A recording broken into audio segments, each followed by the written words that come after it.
Okay, it's Wednesday, December 4th, 2024, and I'm with Mr. John J. Jeckovich. You're looking well today. Oh, yeah, thank you. The only guy I know that gets 2 brand new sets of clothes every day. God, you got it made. Yeah. And a beautiful staff of 6 we hired that is just wonderful girls, wonderful girls. And how was your day today? I heard you had a visitor. Amber was over there. Amber was over there. Beautiful young lady. Yeah. It's such a treat to hear when Amber comes over. And what a difference it is to having a full-time missionary who's understanding, loving, caring, patient, versus some of the other relatives that are quite the opposite.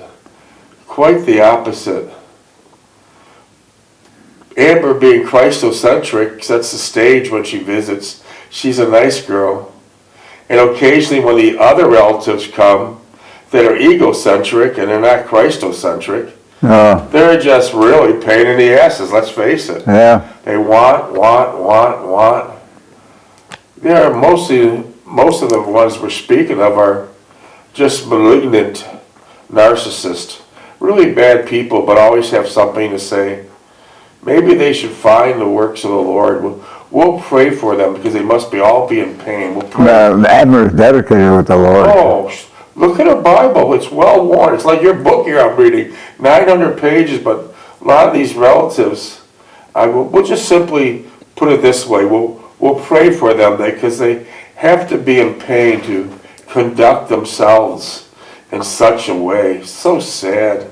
So sad. But that's another day. Christmas is right around the corners, and we're not going to talk anymore about these slacker siblings. We'll wait for another time. There'll be another time. So, what's your dog tag number? 42965. Beautiful. That'll open up the computer. We'll read. I'm not really prepared today, but we will start as best as we can. What studio is this? What do you see? I'm on Florida studio. We're in studio C7, and this is the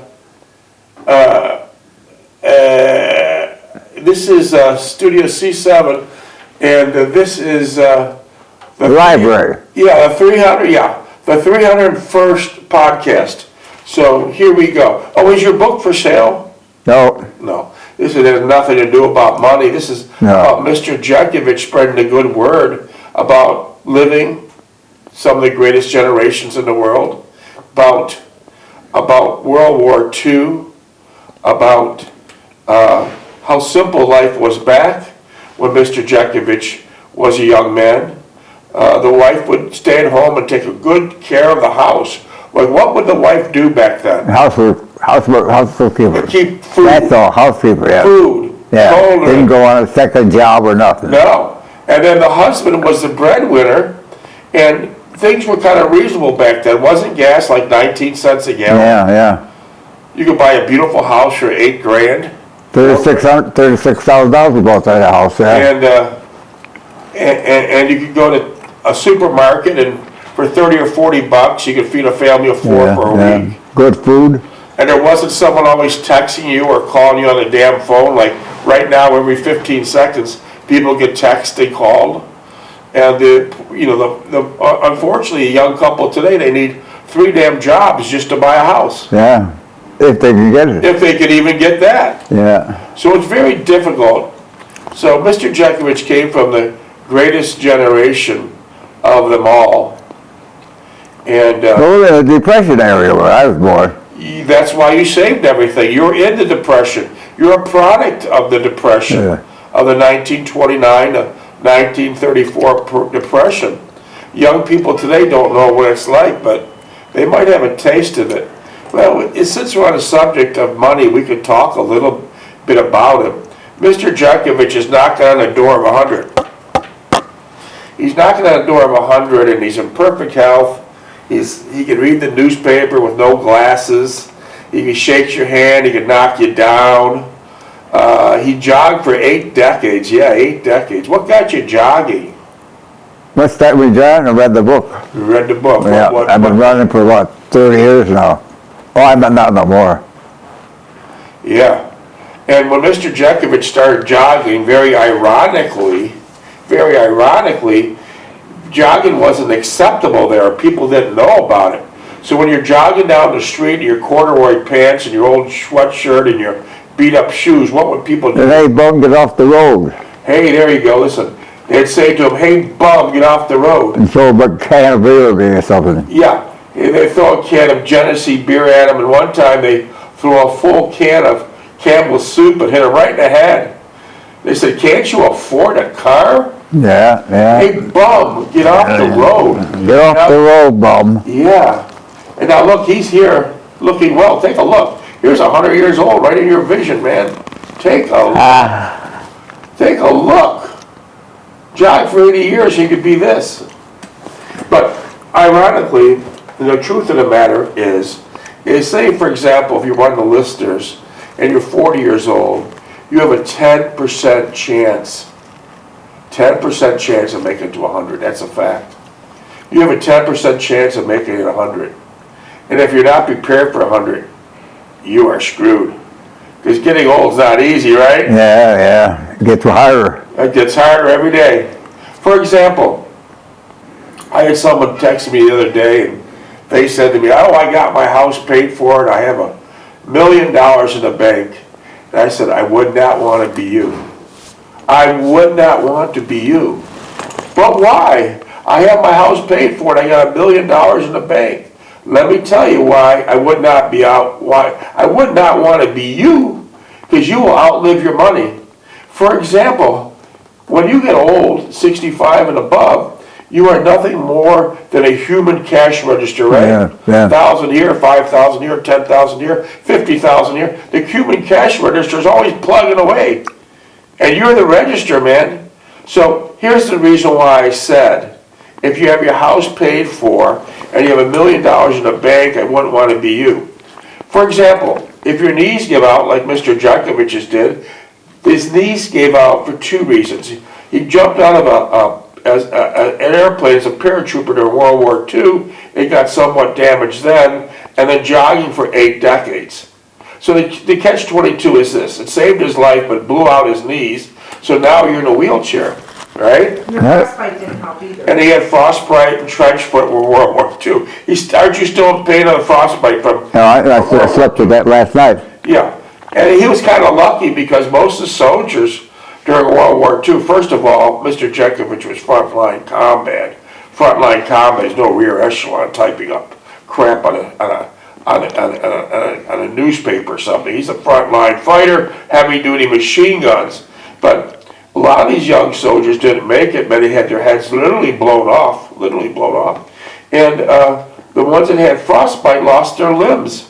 Some even died. Oh, yeah. Frostbite is terminal. If you get it in so many different parts, you'll lose your fingers, your hands, you'll lose your feet. So in a way, Mr. Jeckovich was lucky, and Mr. Jeckovich was shot up, beat up, stabbed, bombed, still a shrapnel in his leg, and a frostbite, trench foot, you name it. They threw it at him, and he's still here. That's why we nicknamed him the Super Soldier.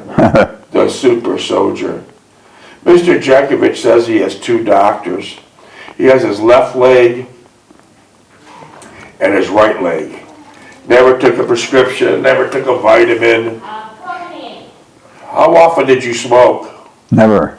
Never smoked. How often did you drink? Never. Never drank. So, but there's an interesting fact about smoking during World War II. The Red Cross would pass out cigarettes, which were, of course, all non-filtered back then, to the young recruits like they were candy, correct? Yeah, yeah. That was your Wonder Box. That was your Wonder Box. And what were some of the brands? Chesterfield, Luxroy, Paul Mall. What was the other one? Paul Mall, Chesterfield. And what's the other one? I can't think of the other one. But they were non-filtered. Oh yeah, that's how they were. They didn't have filters back then.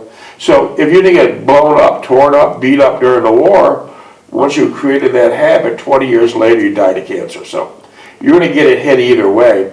And even when Mr. Jeckovich was being let go from the service, he had a point system which would have to get so many points after the war was over to go back to Niagara Falls, New York. How'd that point system work? Depending on your status, if you're married, if you have children, if you have a wife, and if you have debt, if you had a permanent job at home. And you were like about 6 months out because you're a teenager. Yeah. With no responsibilities, basically. Yes, I didn't have any of that. And then what were these tents named after? Chesterfield, Lucky Strike, Pall Mall. Yeah. So the tobacco industry was a great marketer then. And, you know, they're a great marketer now.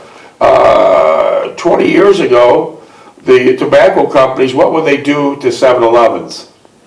They smoked them on the counter for the kids to steal. Yeah, that's exactly right, Mr. Jeckovich. The tobacco companies, those 50, 60,000 7-Elevens and other chain convenience stores, they put little displays on the front counter in front of the cash registers for the young kids, underage kids could steal very easily. And they had, the tobacco companies had a motto: a pack stolen today is a carton sold tomorrow. Yeah. A pack sold today is a carton sold tomorrow. Yeah. Wow. But getting back to the text we had some time ago, I'm just fine, he says. I got a house paid for and I have $1 million in the bank. And I said, I would not want to be you. I would not want to be you. Because getting old is very expensive. You will outlive your money in most cases. Especially if you go past 70, you're pretty well screwed. This guy, he went the marathon to 100 and he's still doing fine. Financially and every other way. But in most cases, you outlive your money. Let me explain why. If your knees get blown out, you need people several times a day, take you to the bathroom, take you to the shower, feed you. That all costs money. Clothe you, put you to bed, dress you. Because if your knees blown out, you're basically screwed. So giving an example, if you want to stay in your house, you need around-the-clock care, 2 people. You're handicapped. Yep, that's right. 2 people per shift, and that'll set you back without the other expenses of running your household for labor. That'll set you back $30,000 to $70,000, $40,000 each and every month. There's no getting away from it. That's what it is. So get back to the example. He's got $1 billion liquid in the bank. That's almost 500 grand a year in labor. 2 people per shift around the clock to take care of your needs. 2 years you're flat ass broke. Now, you have another alternative. You can go to assisted living, but any halfway decent assisted living is 12, 13, 14 grand a year. So that's going to run you 150 and all the extras, there's lots of extras in that business, is 200 grand. So now you made it 5 years on $1 million. So it's very expensive getting old. And the message here is to look at Mr. Jeckovich. He financially made it quite well to 100, but if you're young and listening to this, which we have, I don't know how many thousands of listeners every night, think of an alternative plan. Yeah. Because it costs a lot of money getting old, doesn't it? No, yeah. It costs a lot of money. Medical, financially. Everything. And some people will say, here's what they'll say. I've heard this 1,000 times. And 1% of the time it comes true.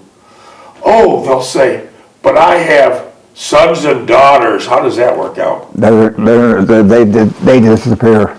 They will abandon you. 99% of your sons and daughters that you thought they were honorable, you thought they were legitimate, you thought they were trustworthy, you thought they were a family. Well, Tom swore before that, he said, look, I don't want to bother with you. Don't do it, don't bother me about coming to live in my house. I don't want to hear. Great excuse. Great excuse, because it costs lots of money to take care of an elderly person and a lot of time. So once these slacker siblings realize it, they'll abandon you like a rat on a sinking ship. They will abandon you like a rat on a sinking ship. We won't go into all this now, but you must realize it. When your life is beautiful and you all having Thanksgiving dinners together and everyone's healthy and everyone's singing Kumbaya fucking Ya.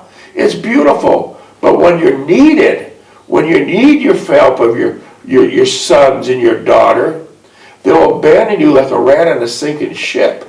And the reason why I use that terminology is basically this. Rats have a sixth sense. Before the ship actually sinks, they start jumping off of it. Yeah. That's just how rats are. For example, look this up and you'll figure it out. When the Titanic was going down, over 6,000 rats jumped off the Titanic before it sunk. Yeah. They have a sixth sense. Rats can swim, but for some reason, they don't want to go down with a sinking ship. So we'll say most siblings that we can refer to are like rats abandoning a sinking ship. It's sad, but it's true. It's sad, but it's true. It's not going to change. As long as there's money involved and time involved, most of your so-called beautiful relatives are really pieces of fucking garbage. Let's not fuck around. They're pieces of garbage. But we're having a great day today, so we're not going to go on the subject of... Yeah, it's Christmas. Yeah, it's Christmas. Why should we talk about these undesirables? Yeah. Why would we want to talk about? We're having a beautiful day. You got your apartment set up like a Disney Christmas cottage. You have a lot of cash in your pocket. You got beautiful clothes every day. Let's enjoy this holiday season. Yeah. Let's enjoy this holiday season. So getting back to another text. So I hope that answered your question about the expenses about getting old. It's not easy. You'd have better chance of winning the lottery in Bulgaria than having your sons and daughter take care of you. Let's leave it at that. But the text it started off about getting old and how expensive it is.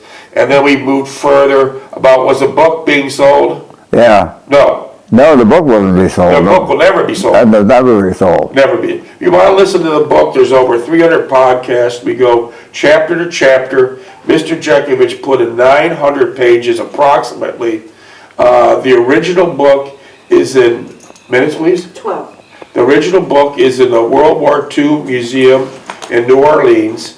And Mr. Jeckovich will have his own booth set up there, AI. So 5 years from now, 10 years from now, 20 years from now, you'll see Mr. Jeckovich in the AI booth. You can ask him the question, he'll be talking just like it is now. Yeah. But if you don't want to go through all the trouble of driving to New Orleans, here he is. Look at him. Text him a question now. This came in today. It was from Navajo. Let me see it. What came in? Billy Whitehorse sent this today. Oh, let me see that. Oh, wow. Where's he from? He's from What's Tempe, that? Tempe, Arizona. Hand it to me. This came in. A Christmas gift to you. Billy Whitehorse.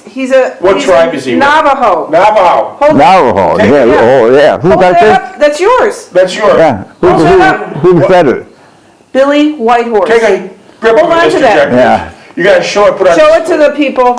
Pick it up. They're a little bit. That came from the Navajo. Look at that. Yeah. Tempe, Arizona. Yeah. When did Yeah. that come in?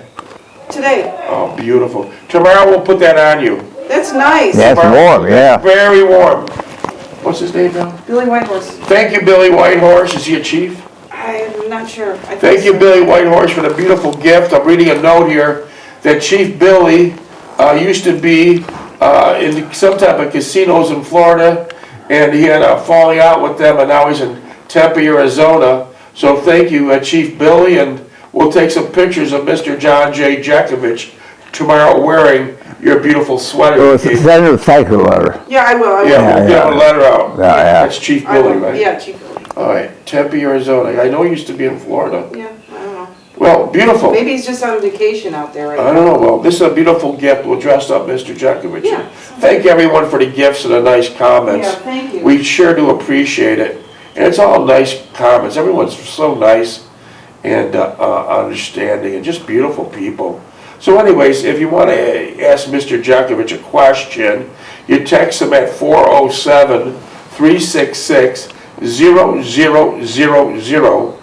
Text Mr. Jeckovich comments and questions at 407-366-0000. Or as we say on the beautiful island of Hay Point to Fuscallen, we're a little bit different. We're a little bit different there at Hay Point to Fuscallen.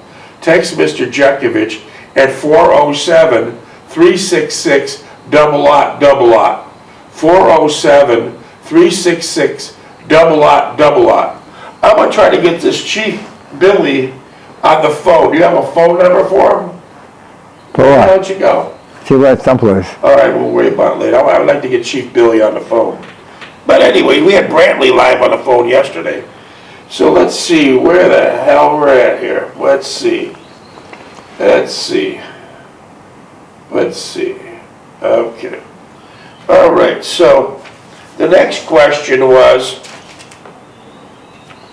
getting back to the Battle of Bulge, Mr. Jeckovich spent many months in Paris recovering from a sniper shot in the shoulder and bombs from the Nazis. What did they put in these bombs? They put razor blades, screwdrivers, anything to kill somebody. And they have a great distance with all the And then when it trash. drops all over. And another question was, and I'll read a little bit from Mr. Jeckovich's book about Hitler briefly, but not in too much detail because we're on a nice subject here. But the question was, how did Adolf Hitler die? Committed suicide. He committed suicide. The Russians and Patton wanted to be the man to kill him, Yeah. but he beat them to it. Yeah. He knew they would treat him right. Yeah, they knew. So Adolf Hitler was one step and he beat the Grim Reaper. Yeah. He wanted to do it on his own. But interesting enough, the most evil man in the world, he had a will. And I'm glad you're sharing his will with us, Mr. Jeckovich. Mr. Jeckovich shared his will, and this was Adolf Hitler's last will and testament. Here's what he says. As I did not consider that I could take responsibility during the years of struggle of contracting a marriage, I had now decided before the closing of my earthly career, murdering people? What a son of a bitch. To take as my wife that girl who after many years of faithful friendship entered of her own free will the practicality besieged town in order to share her destiny with me. She's gonna kill herself too. What a beautiful marriage. Great guy. And her own desire, she goes as my wife with me into death. What a beautiful guy. He had so much to offer. Yeah. It will compensate us for what we both have been lost through my work in the service of my people. Yeah, lost his word. Yeah. He's saying, son of a bitch, it's kind of like some of these malignant narcissists of today. They do the opposite, Yeah. and they're acting like they're doing you a favor. Yeah. Let me read what you said again. To compensate us for what we have lost through my work in the service of my people. He destroyed 6 million of his people. Yeah. Had Berlin down to dust. They put him in those death camps. Yeah, what I possess belongs insofar it has any value to the party. Should this no longer exist to the state, should the state also be destroyed and no further decision of mine is necessary. My pictures in the collection which I have brought into the course of the years have never been collected for private purposes, but only for the extension of a gallery in my home in the town of Lutz on the Danube. He robbed all paintings, and he was a horrible artist. Yeah. But in his mind, he was unbelievable. Yeah. He thought he was a Van Gogh. In my most sincere wish that this bequest may be duly executed, I nominate as my executor my most faithful party comrade, Martin Bormann. He is given full legal authority to make all decisions. He is permitted to take out everything that has sentimental value or necessary for the maintenance of a modest, simple life.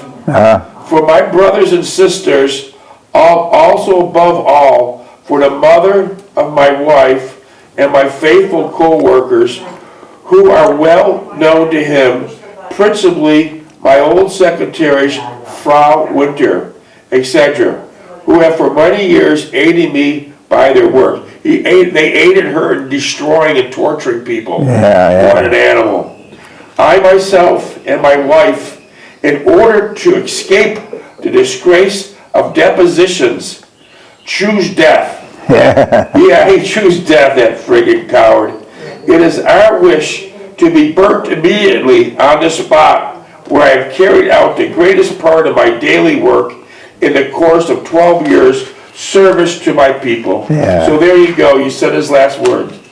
Given in Berlin, the 29th April 1945 at 4 a.m., signed by Adolf Hitler and witnessed by Dr. Joseph Goebbels, which is a complete animal, Martin Bormann, and Colonel Nicholas Van Bulow. Well, they're all yahoos. Goddamn animals. So there it is, you put it out there for us. Yeah. His last will and testament. Yeah, he created the problem, created the hate, and told everyone he was the one fixing the problem. 6 million people of his own were died, tortured people in ways that we can't even talk about now. He put them in death camps and everything. Yeah. When you broke the gates open on the death camps, Mr. Jeckovich, with many other teenage American soldiers, what did they tell you not to do? Don't feed them. Why is that? Because they're malnourished. They're malnourished. You'll kill them. Minutes, please. You'll kill them if you feed them. 3 minutes. Yeah. So that was his will. Yeah. Of a complete narcissistic asswipe. Yeah. Telling everyone He's the one to screw the whole world he up. doesn't want to. He doesn't want to be in depositions. No. So he wants to end his life. Yeah. Look what they did to Mussolini. They hung him up in a parking lot upside down. Yeah. Beat the shit. Well, he was a bitch too. Yeah, he beat the shit out of him and his wife or his girlfriend. Hung him upside down in a parking lot of Italy and beat the living hell out of him. That's what they would have done to Hitler, if not worse. Yeah. Well, Hitler escaped that. He knew what was coming. And all that beautiful art he stole from Paris. Yeah. And he thought he was a Van Gogh. He thought he was this great artist. He was delusional. Now they pick up all the expensive art he picked up during his career. They look it up and put it back, give it back to the people. Yeah, in most cases. Yeah, I know. I got that detail once you go around to give you a list of people that he took art from. You go there and get that art back to them and give it back to them. Yeah. What was that like, John? Huh? So did you find artifacts or something? No, they were artifacts that Hitler took and used at his own expense. And they said, well, you get this stuff back to the people who got the listing and the address, and he give you a detail, put it in his truck, and we spent a whole month getting that stuff back to people that really deserved it. They owned it, yeah. And a lot of those paintings are still missing today. Oh, yeah. They're worth hundreds of millions, if not billions of dollars.